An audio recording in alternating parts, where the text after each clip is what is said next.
mentioned, I forgot our initial. I should have wrote it down. But anyways, now we're at the end of the season. It seems like it'll be easier to make these predictions for the NBA awards. Which one do you want to start off first? You want to start with the big Kahuna, or and work our way down, or go from like rookie up? Whichever one you're ready to go All for. right. Let's do it. I'm gonna go with the easy one for me. So rookie of the year. I'm not sure you put Lamelo here. And it's tough because he really balled out, but the injury, kind of slowed him down. I I'll, put him there because regardless of who we have, people like LaMelo Ball. he's a polarizing guy. Yeah. Oh, you're camming out, by the way. Um, Oh, but I'll keep going until you can try to fix it. But yeah, if I had to pick, I'm gonna go with Anthony Edwards, especially right now as of recently. He's just yeah he and I know. And yeah, I'll sit here and say like I may have been wrong about Anthony Edwards. It seems like he's a much better scorer than Andrew Wiggins. He's more aggressive, on both ends of the floor, especially on offense. I mean, so yeah, all in all, I really like what I see for him. It's very close. I mean, if you say Lamelo, I'm not going to sit here and say you're wrong. It's just maybe I'm falling into recency bias, and maybe um, because he's having like the Matthew Stafford effect on me because I didn't think Matthew Stafford was going to be a good quarterback. And granted, that's like 8-year-old Aaron, so don't don't get too mad at that analysis. But the fact that he got better, like it made me respect him more. So the fact that right. Anthony Edwards is balling out right now, I respect it. Even though the Wolves are kind of a dumpster fire at the moment, it's not his fault. So for my rookie of the year, I'm gonna go with Anthony Edwards, but it's close. But what about you, John? For me, prediction wise, it's tough because obviously LaMelo did get hurt, so he didn't play as many games as you would like.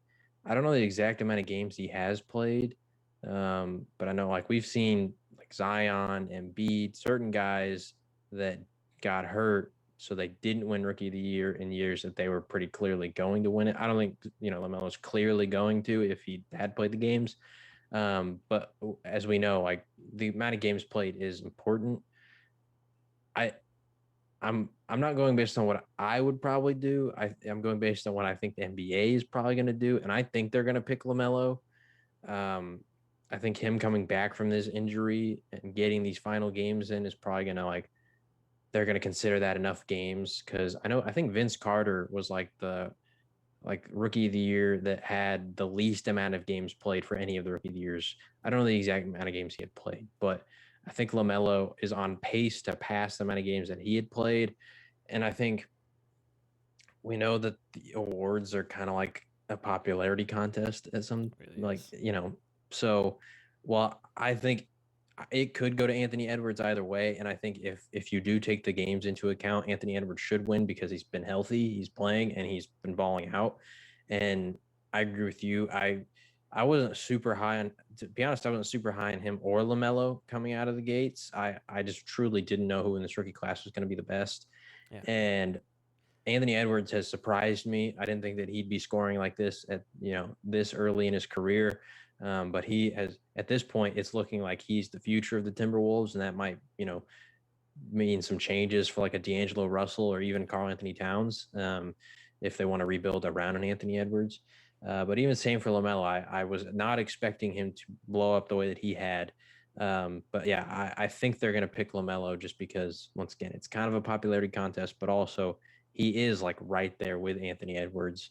So I think that him being that sort of future poster boy of the NBA is going to give him that little bit of an edge in what was a super close race. All right. So yeah, And also the fact that the Hornets are in playoff contention, which isn't fully him. I mean, they added Gordon Hayward, Terry Rozier's balling I think out. Like, Hayward's been out for a while too. Like they've had some injuries too. yeah, So yeah. But uh, the fact that they're there, I think they'll give him an edge for that as well. yeah, he definitely provided that because they went on like a tear before he got hurt. So I think that was a big Right. issue, or that's a big pulling point. So alrighty, let me pull up I forgot what's next. It's in here.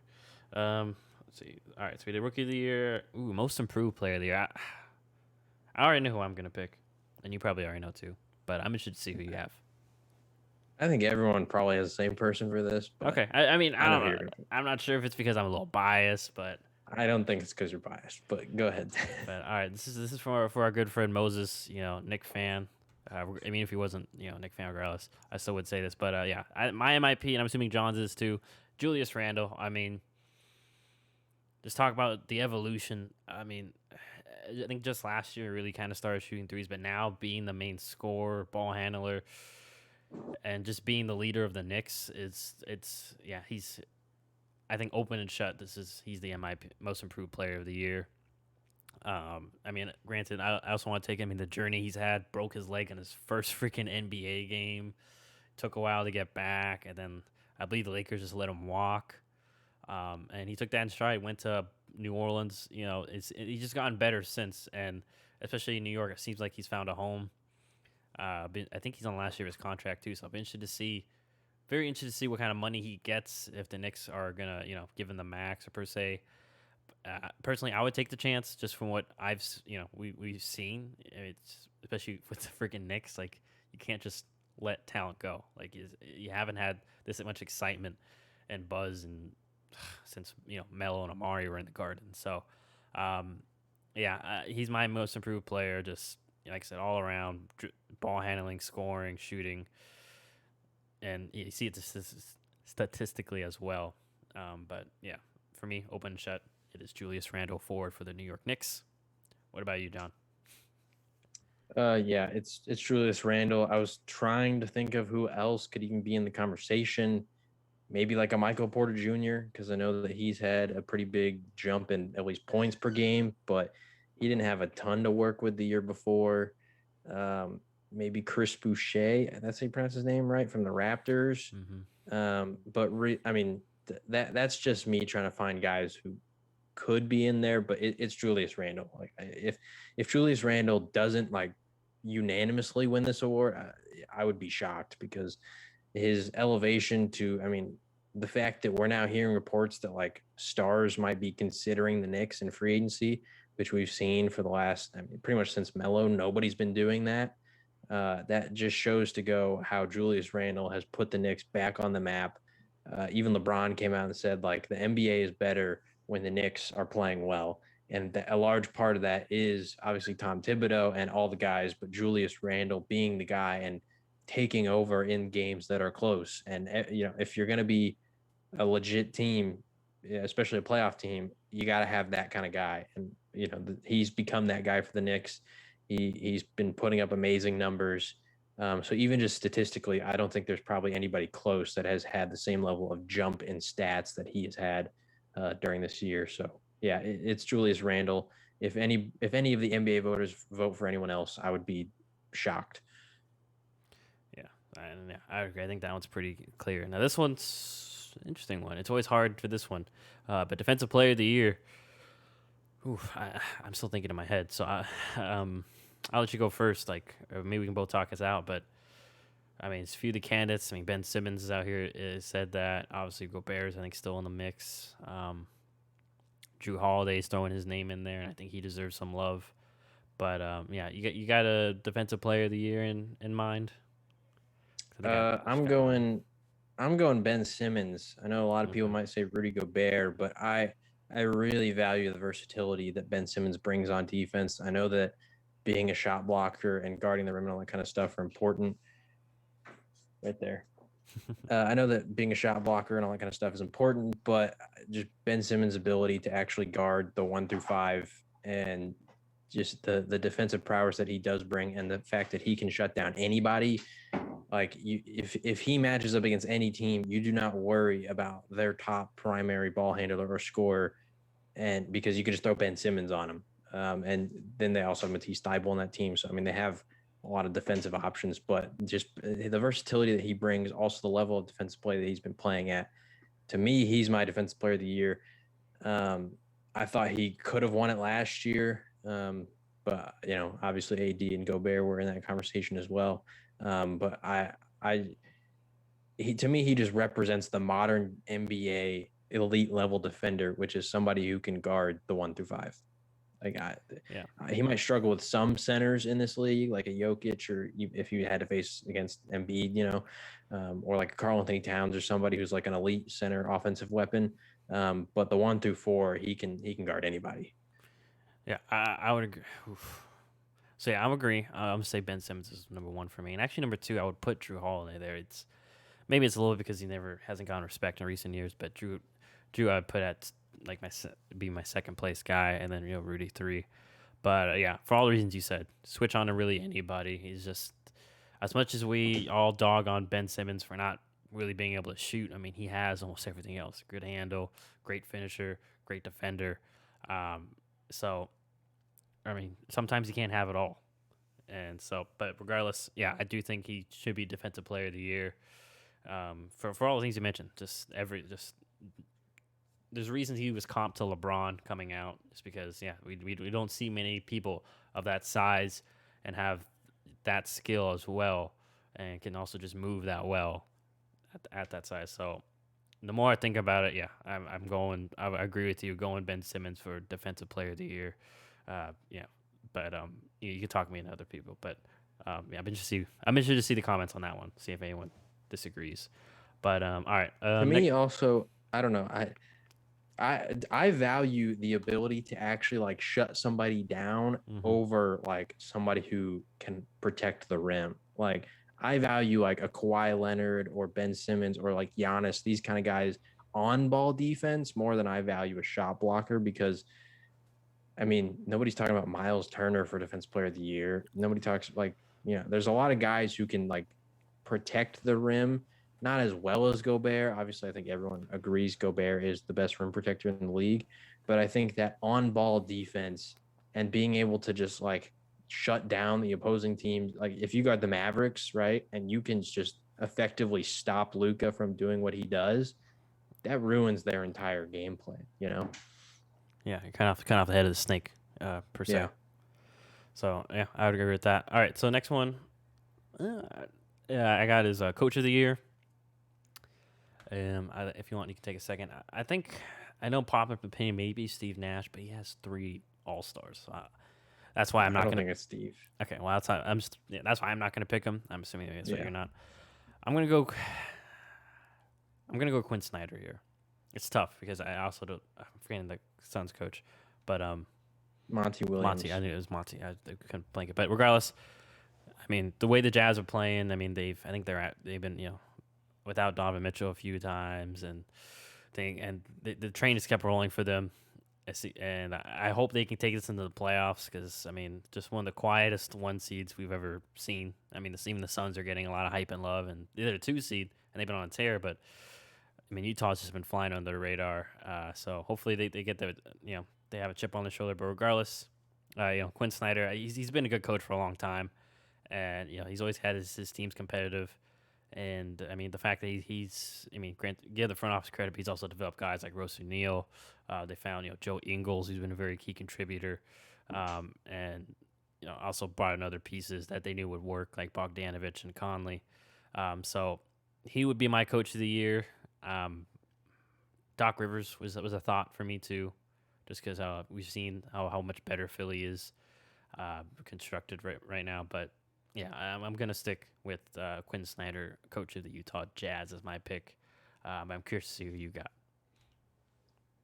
This might be a little bit of a cop out answer, but to me, it's whoever finishes first in the West. Okay. So if the Suns overtake the Jazz, I think Yeah. Monty Williams probably wins it because at that point you just have the best record in the NBA. And then if the Jazz hold on, then I think Quinn Snyder wins it.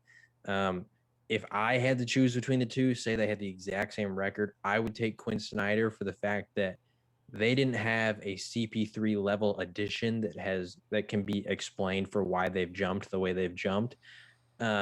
And also, they didn't have an injury like Donovan Mitchell had, and they still maintained their level of play without him. Yeah. And I think a lot of that has to come down to coaching. Obviously, you give a lot of credit to the guys who stepped up, like Jordan Clarkson and Ingles and some of these other guys who are producing higher numbers than they normally would when Mitchell was there. But a lot of that has to be coaching, like you said. I mean, the fact that some of these guys have developed into the players that they are. I mean, look at Jordan Clarkson. Like the guy, he's a scoring machine at this point. And when he was in the Lakers, he showed potential, but he was never this, right? And so, yeah, I would pick Quinn Snyder if it was between the two. But realistically, like I said, if the Suns finish with that 1 seed, I think it probably goes to Monty Williams. And I'm not upset about either one. I think they both deserve it, honestly. Gotcha. Yeah. So kind of wide open race. So yeah, but I do agree. If the Suns get the first seed, then yeah, I wouldn't be upset because also they didn't even. I mean, they almost made the playoffs, but they weren't even in the playoffs last year. So yeah, that Right. huge jump can be justified a little bit to that and CP3. But all right, here we are, the big Kahuna MVP. This is actually a pretty tough one, but and I'll go first. I mean, Steph Curry definitely a thought here. I know Jokic is probably the favorite. I will say this. As of right now, I'm going to say Jokic, but if Steph Curry can get the Warriors in the playing game, especially if they get into the playoffs from that playing game, I think Steph Curry should be the MVP. Embiid's a thought, but unfortunately Embiid got injured. I think that's the only thing that hurt his case, and the fact that Jokic and the Nuggets have been balling out, have still been the trains kept moving, even though Jamal Murray was lost. Like we kind of alluded to, Michael Porter Jr. definitely has stepped up, but we've also seen Jokic has still kept a consistent level of play, hasn't dipped or anything of the sort, even though that there probably is more attention to him. Yeah, I'm going to go with Jokic, even though not the greatest defender, but still, I mean, the huge reason why Denver is the threat they are is because of him. Like you mentioned, such a tough guy to guard, like in general. So, going to go Jokic, but Steph Curry would be my other pick if the Warriors get in the playoffs. Yeah, I have to go Jokic too. I think if Embiid didn't get hurt, it might be a little more competitive there, because I think Embiid would make a late season push to try and win it. Because I think he wants it. I think he said that he really wanted to win Defensive Player of the Year, but obviously I think he would obviously love to win MVP too. But I have to go Jokic because I mean just the numbers that this dude's putting up are nutty. Like he's top 10 in points, rebounds, assists, steals. I think one other thing, maybe like field goal percentage or something. I can't remember what the other stat was that he's top 10 in, but he's just putting up a crazy stat show. The injury to Jamal Murray, obviously Michael Porter Jr. has made a big jump. We posted about it on the Instagram, but a lot of credit's got to go to Jokic too on keeping this team a well-oiled machine. They have not missed a beat since Jamal Murray got hurt. They've been on a roll. Just the insane numbers that he's putting up. The fact that we've never seen a center like Jokic in the history of the NBA. Like we've seen guys who had the passing prowess and all these kind of things, but not to his level. Like he might be the best passer in the whole league right now, and he's a center. Yeah. So I just have to go with Jokic, because all those things that I mentioned. It's just something that we've never seen before, and I think like the Jamal Murray injury storyline too. I know that storylines, in my opinion, shouldn't be a reason why people win them, but it was mentioned last year about LeBron, like he has the storyline of like trying to avenge or bring the Lakers back to glory after Kobe's death, and also like there was legit NBA voters that were saying that on like national television that storyline mattered to them. So I think the Jamal Murray storyline is gonna matter to those kind of people. So yeah, I think that Jokic, he's probably going to win it. But I agree with you. I mean, I think I said it on the previous podcast. If Steph Curry gets the Warriors to the playoffs, that is an amazing feat because of what they've had to deal with. And I think that he should win it at that point because he's been unreal. Yeah. So I like how we both had on the same track there for MVP. And we'll have to see because I do think Steph has that ability and he can. We've seen it the past few weeks. Him going off randomly. So it'd be interesting playoff race. I guess we'll real quick to go back to. I just want to ask you. Your Celtics are the 7th seed right now. We'll probably talk again next week, or they're the 6th seed. My apologies, 6th seed. 6th seed, yeah. They were the 7th seed. Do you think that they'll escape the play-in spots? I think that they will, and the main reason why is their schedule is really easy. They play the Bulls next tomorrow. They play the Heat back-to-back, which the Heat are not easy, but the Heat are also struggling with injuries. I think Tyler Hero and Jimmy Butler both missed their last game. I don't know the status of them right now. They've been in the Heat in general. But yeah, so if they're not playing, like that's an undermanned Heat team, and the Celtics should, which I don't know the status of Jaylen Brown and Jason Tatum either because they collided last game, and it is cause for concern. But assuming that that's not anything major and the Heat are unhealthy, the Celtics should win those games. But you never know because Eric Spoelstra, great coach. So it could go either way. But let's just say the Heat and Celtics split those games. The Celtics still then hold the tiebreaker, and they play Cleveland and Minnesota, who at this point I think both teams are eliminated from the playoffs. So the Celtics should win both of those games, and they close it off with a tough one against the Knicks. But I think that the Celtics would have more to play for than the Knicks at that point. So the Celtics would probably have a lot more fire because I would assume at that point the Knicks have probably clinched the 4 or 5 spot guaranteed. Because I think the Knicks probably hold on to that 4 seed. So yeah, I think they'll avoid it because I think they have it. Honestly, they have a chance to win out right now. The only games I think they could drop are, I think, probably one of the Heat and maybe the Knicks. But the Cavs, Timberwolves, Bulls, they should win all 3 of those. Yeah, so flip it on my side so fast. Yeah, my Spurs, they got a tough one. I mean, their easiest game is the next one, the Kings. That's tomorrow, Friday. It's probably Friday the 7th. And then Portland on the next night, and then we play the Bucks Monday, and then we play the Nets Wednesday, and then Thursday we play the Knicks, and then we play the Suns on a back-to-back to end the year. So it's gonna be a trial by fire for my Spurs, and then if you get through that, you're probably gonna have to still play the playing game. So. Hopefully, I imagine Pop's telling them, like, all right, we got to get in playoff mode now. Like, we can't wait. Like, we're literally in win or go home kind of situation. Not literally, but essentially for here on out. Like, we can't, especially the Kings game, we cannot afford to drop that Kings game. So, granted, I know the Pelicans are right behind us, but they've had some struggles. I'm just going to look at their schedule real fast. While you're doing that, the tough part about y'all's schedule is the Trailblazers are still fighting for their playing lives, so they're going to come out swinging. The Suns back-to-back, they could be fighting for that number 1 seed, and I think they want that big time. Yep. So, like, that could be tough. And then with the Knicks, the Nets, the Bucks, those teams are all trying to build momentum going into the playoffs. So, Granted, so the Pelicans, just we'll end on this. Pelicans, they do have a little tough. They have the Sixers, then the Hornets, who are also fighting for a playoff spot. The Grizzlies, like you mentioned, we kind of went in the same boat as the Blazers. They're in the 8th seed, but they're still obviously trying to win to stay alive. And the Mavs still playing for seeding, Warriors, Lakers. So, yeah, both sides. I would say ours is a little bit tougher. But you could. So yours is far tougher. Well, because I think we have more too, because we missed some games due to COVID. So yeah, for sure. So yeah, that'll be interesting how that plays out. But I think that'll wrap it up there for the NBA episode. We'll definitely do one next week. We'll probably do an NFL episode next week. Just we skipped it this week because it's getting that time where it's getting slow, and we may start dwindling down NFL and switch to NBA more. But anything else you wanted to mention or state before we sign off here?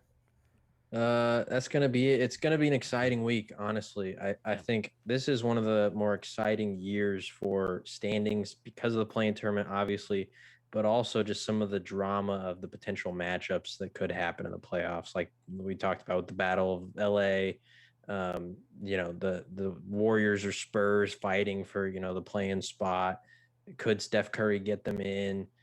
Even like, where will the Nets finish in the East? Because if they finish at 2, then all of a sudden, we could, at least what I want to see, I want them to finish 2. I want Milwaukee to finish 3 or vice versa, because I want to see a Bucks Nets playoff series in round 2, because that has been exciting in these regular season games. Yeah. There's just a lot of standings stuff that could happen over this last week that's going to be fun to watch. Yeah. So, I'll definitely be tuned into I may not watch everyone, but keep an eye on that. But hopefully your team does well, unless they're one of the teams that my Spurs are trying to get past. But otherwise, hope everyone enjoys their weekend. Hope you had a good week, and we'll see you next time. But as I mentioned before, our Instagram's @ShutUpAndBallPod. That's where we do most of our things. And then wherever you're listening, please rate, comment, subscribe, unsubscribe, resubscribe. Apparently that's a thing. If you're for podcasts, put some numbers. But regardless, hope everyone enjoys their weekend and enjoys that basketball that we got coming ahead.